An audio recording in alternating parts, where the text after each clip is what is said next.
جو سیدہ فاطمہ کو حضور نے گفٹ دیا ہے، کمال کی دعا ہے۔ نبی علیہ السلام نے اپنی بیٹی فاطمہ سے فرمایا، اے میری بیٹی، مجھ سے تم کیوں نہیں لے لیتی یہ دعا کہ صبح و شام ایک دفعہ پڑھ لیا کرو، یا حی یا قیوم برحمتک استغیث، اے خود سے زندہ ہر چیز کو تھامنے والے، میں تیری رحمت کے ساتھ تیری مدد کا سوال کرتا ہوں۔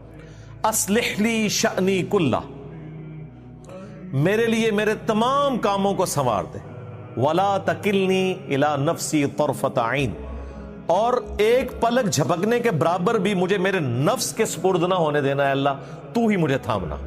کیا کمال دعا ہے! یہ ساری دعائیں اگر نبی علیہ السلام کر رہے ہیں اور آگے اپنی اولاد کو سکھا رہے ہیں، اس کے پیچھے حکمت یہ ہے کہ کوئی شخص بھی، بڑے سے بڑا انسان بھی ہو، وہ اپنے آپ کو اللہ کی ذات سے بے نیاز نہیں کر سکتا، ہر وقت رجوع الی اللہ۔